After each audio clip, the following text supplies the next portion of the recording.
Final Fantasy Legend 2. Man, this is a game that I love. No, it's been years since I played it until playing it on the channel. Now, this is the second of the SaGa series, or as it was known in Japan, known over here as Final Fantasy Legend, because they would rename things to make it sell better over in America due to the success of Final Fantasy. Now, it was released in Japan in 1990 for being, sent out of Japan in 1991, and is the only of those games that was remastered or remade and re-released on the DS. Although it only stayed in Japan, damn them for doing that. I might get a port of that or something. Now, it's also the most highly regarded of that series, and I think it's because the story is so captivating of it. You have the overall story of mystical stones known as magi, which, according to a legend, if you assemble them all together, you can gain great power.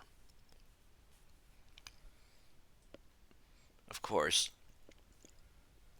there are those that would use this power for nefarious purposes, wanting to become gods and all that. So there is a group of individuals known as guardians who are trying to stop that from happening. And the story is that there are 77 of these stones spread across various worlds.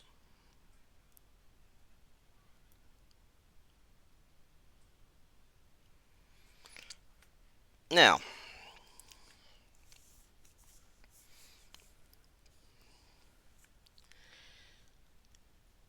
you're the character.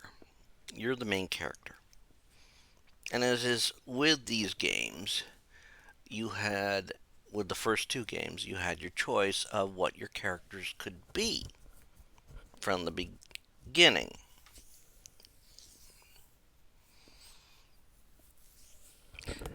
So you would choose to either be a human, male or female. Uh, Male always seemed to have 20 more hit points to start with than the female. And I should also note that your starting character also has an extra 20 hit points to start with. Humans tend to evolve using, well, there was a change in that from the mechanic in the first game, where your characters evolve through battle and gaining through the use of items. About the one thing that humans can't do is evolve magical abilities. This is was the mutants.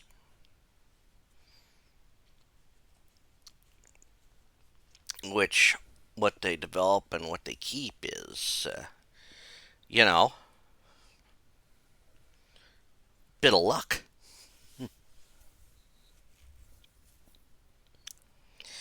You also have the option of a robot.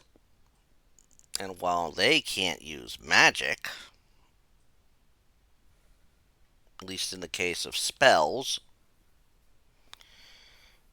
and they can't necessarily be affected by magic,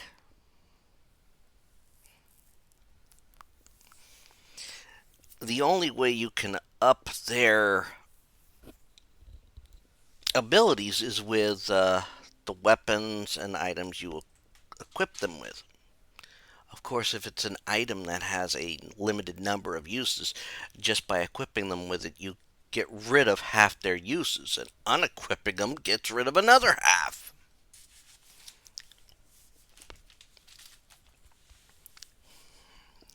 Items that don't have a usage, however, a use limit, uh, feel free. You can equip and unequip that all you want.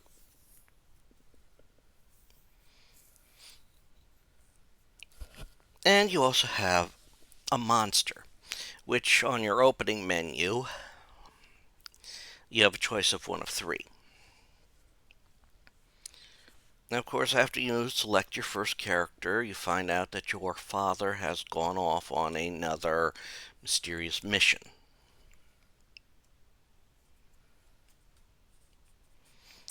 And he's been gone for years.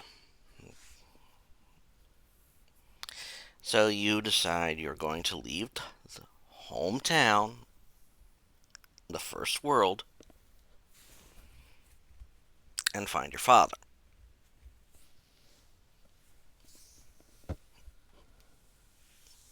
So as you're heading through and you hunt down your quote father, and you go tell your father, or you tell your teacher, I should say, he advises you to take some of your friends with you. This is how you get your other three teammates. And this is a game with a first. You can have a fifth teammate on your team. However, uh, be careful equipping them with stuff, because they will eventually leave. They're only set with you for a set amount of time. And these are characters you'll meet throughout the game. In fact, your teacher is your first companion and helps you through the first, quote, dungeon of the game. And he remains there at at the dungeon to help you, to protect the town and allow you to, quote, continue on.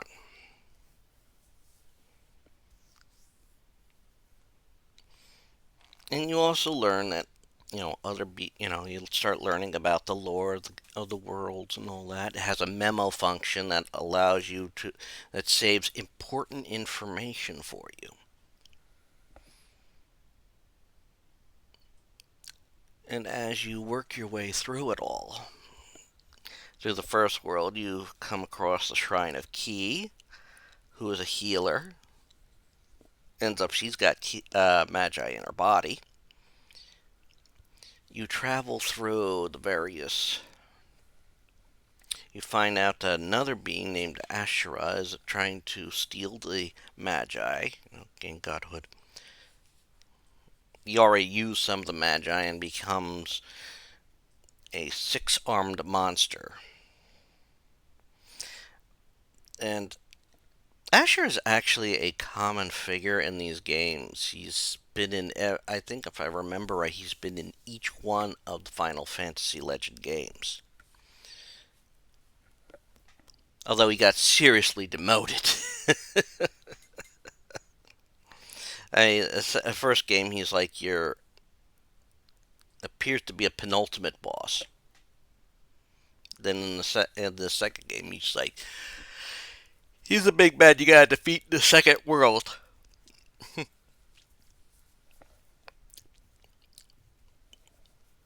But, as you gain magi, you're able to advance through worlds. You have to go to the second world, which is Ashura's world, and you learn after rescuing someone who you think is who you thought was going to be your father. It ends up being a guy in a mask. He helps you and fights alongside of you to fight Ashura.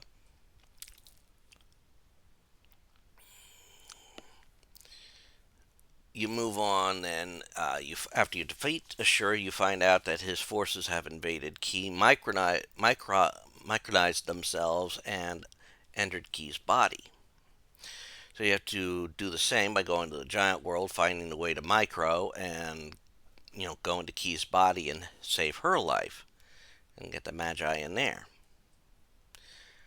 And then you move on to the next world, which is Apollo's world, where everybody's praising him, and he gives you this false front.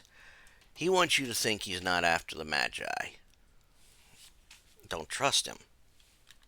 But he actually manages to sneak in there. Well, he attempts to, well, he gives you help to find Magi.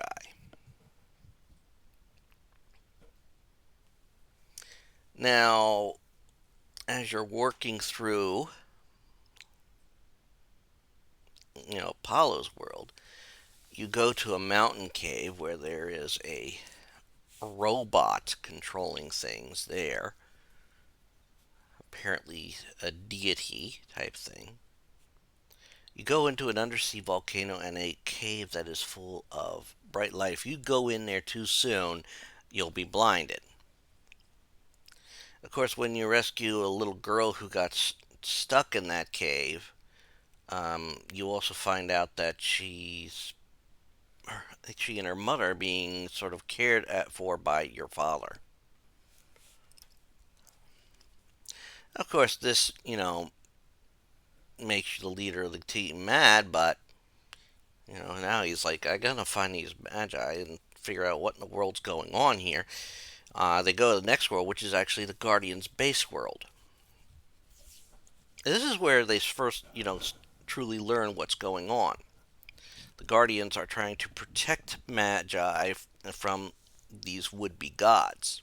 In fact, during the time, the monsters of another world attack the base, and when you follow them, apparently it seems your father sacrifices himself. But it's that you rescue the girl and find out the truth. The girl's father was also a guardian who died you know, in the line of duty, so the father's been sort of helping them out.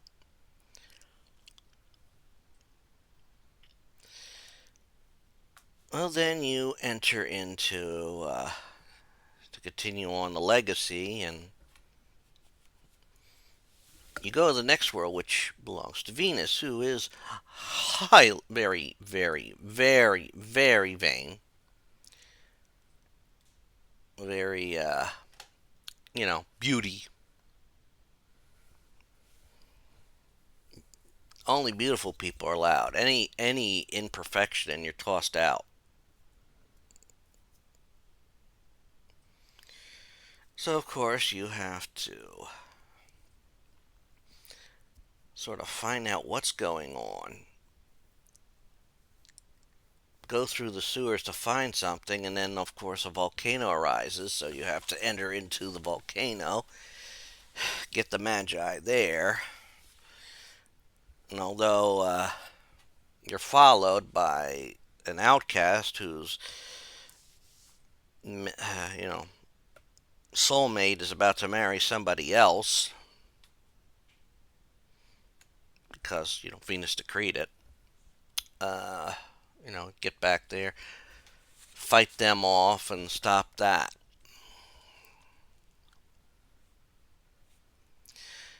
Then, and then you have to fight Venus, the vain bitch that she is. You then move on to the Dragon Race world. And who's hosting the Dragon Race but Apollo? And you sort of enter the Dragon Race because, Magi is the prize. He's offering Magi. This is definitely suspicious. And in fact, you're given your choice of what you want to ride with. There are 4 dragons in the town that you could pick. Whichever dragon you pick will basically alter how many major battles you have to fight in this race. I mean, with the fastest, you're going to fight about 4 battles. With the slowest, you only fight one major battle. That basically kills all the other, racers.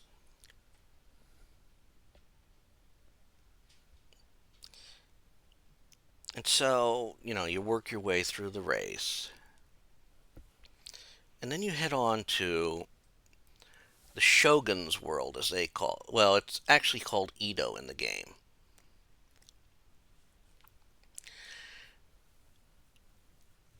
And you must, you come across a smuggling mission, a smuggling operation, which the quote Shogun is funding because he's using the funds in the operation to help fund the search for Magi for his quote father, which is another wannabe god. I forget his name. I have to look that one up because, I forget the name in them. It is one of those things that you have to. It's not right, you know, what he's doing.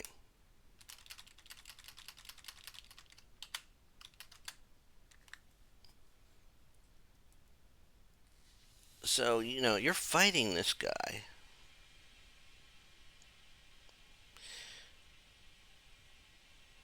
and you have to figure out what he's up to.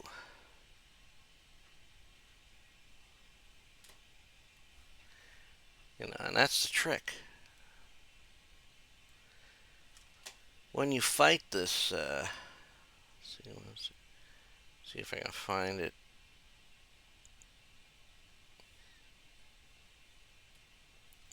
Oh, but when you fight this guy off and all that, you then move on to the next world, which is known as the Nasty Dungeon. In fact, you are given a magi just inside the entrance with someone telling you the rest of this place is nasty. And so you have to, fight your way through it. You can either choose to skip that or fight your way through it. I tell you what, you fight your way through it, you are going to get a lot of powerful stuff, making it worth the fight.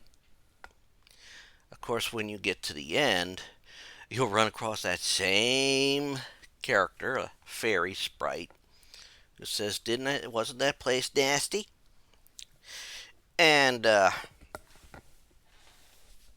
if you answer in the negative on if it was nasty or not, she'll send you back. She'll teleport you back into the place, and you have to fight your way back out.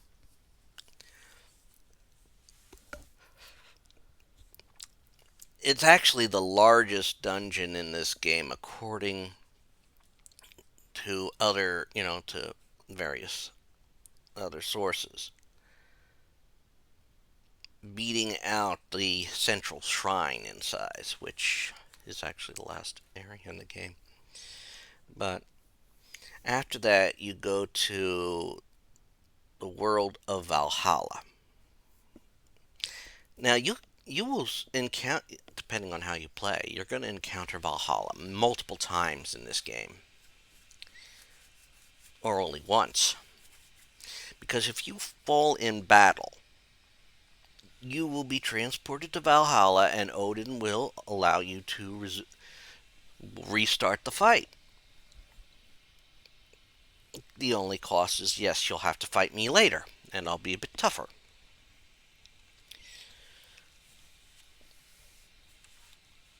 So once you go through that and finally defeat Odin, this is where you realize now if you fall, it's over.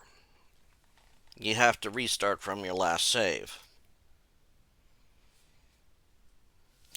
making Odin one of the nicer of these deities.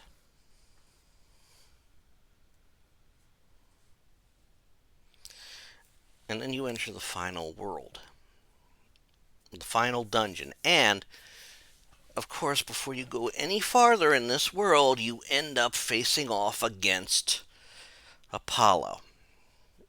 He has some minions go after you, but once you defeat them,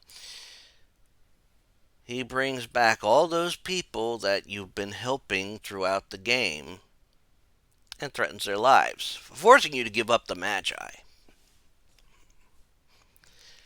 A total of 77 Magi. Making you think you failed, but then your father shows back up again. There isn't 77, but 78. The last one is in this final dungeon. The Heart Magi.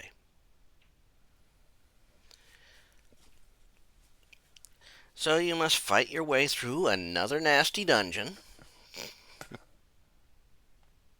which is a lot simpler than the nasty dungeon. Fight against War Mech, because they had to put War Mech in this game. Then once you defeat him, you move on to the Celestial Shrine, the last area of the game.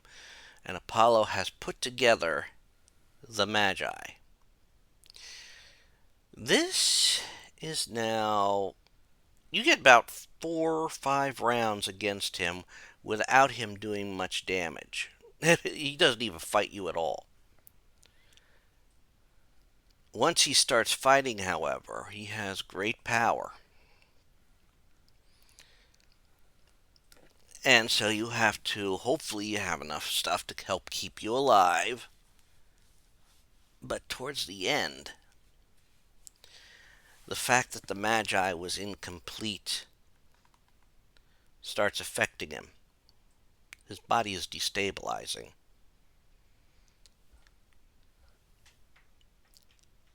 Your father takes the brunt of the attack when he goes kerblooey. Pardon that for a moment. Phone call. Anyhow, once your father takes the brunt of the attack, he is near death. And in a last-ditch effort to save him, you do assemble the Magi. All 78 pieces, bringing forth Isis, one of the ancients. And of course, at this time also the world is shaking. Everything is shaking. And so she saves your father, and then you must accompany her to save the whole world now. And you go down various stairs, long ass stairs, automatically going down them, deep into the heart of the Celestial Shrine. And yes, you will have to fight creatures on your way down. It's unavoidable.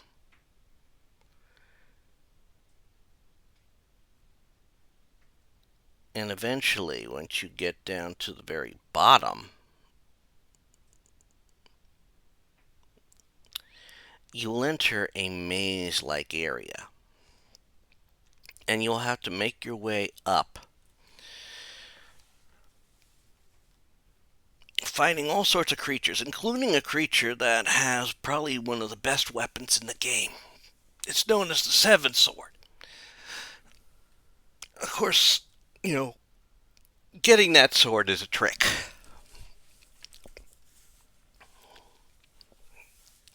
It's not easy, because the creature that has it doesn't show up that often.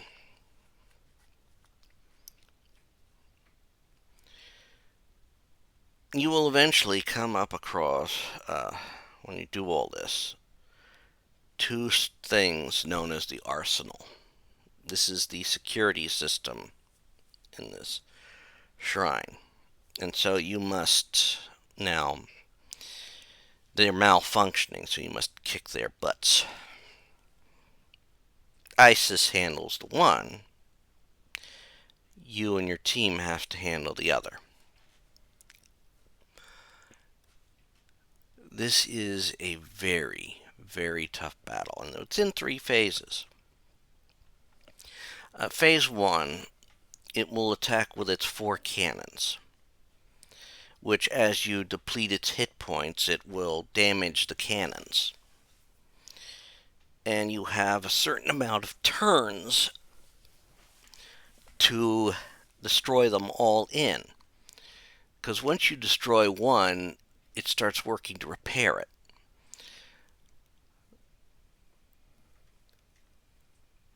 And you have to destroy all 4 of them to proceed to phase 2. But if you don't destroy them in quick enough time, repaired ones will begin their attack again. And so when it attacks with each of its cannons, it does a set amount of damage. So of course, as you destroy the cannons, you have less damage to receive. Then it uses what it calls the smasher.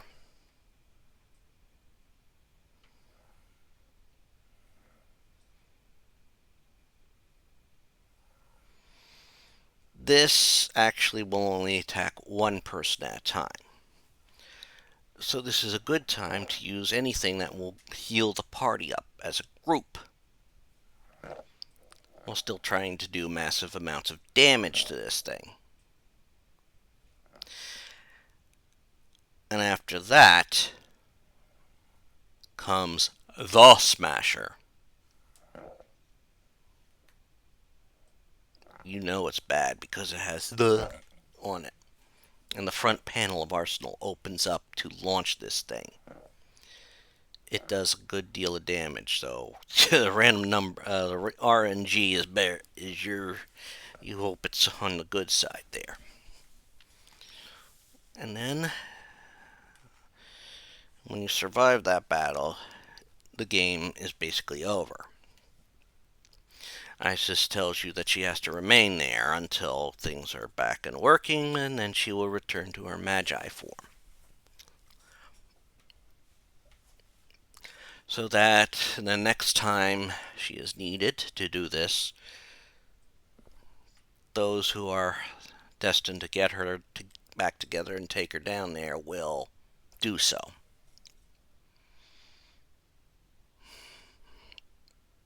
It's amazing. You take like an elevator back up to the shrine, meet up with your father, go through an exit montage, ending ending the game.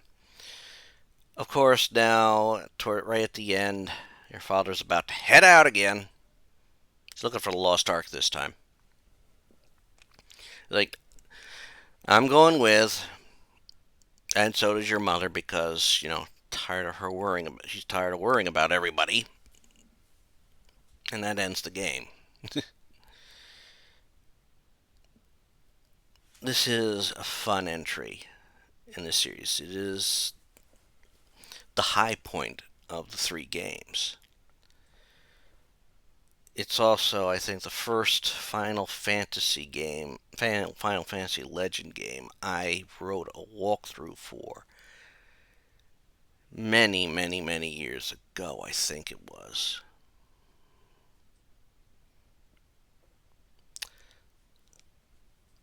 Because it was my favorite.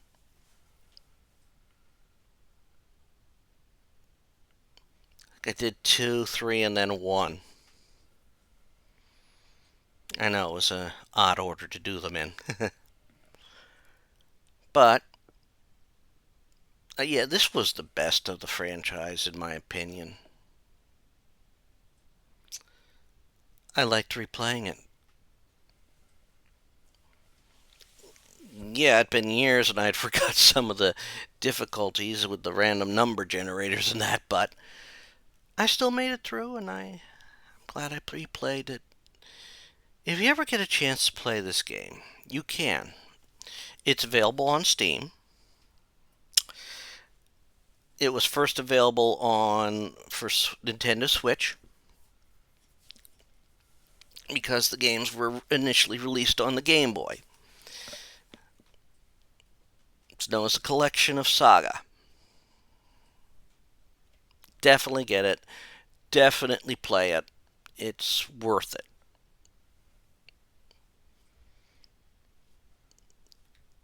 If you were one of those lucky ones to have played the DS remake, I'd love to hear about it. Honestly, I'd love to see it. I don't know if there's any videos of it online. But that's all I'm going to say about Final Fantasy Legend 2. Thank you for listening and take care all. Bye.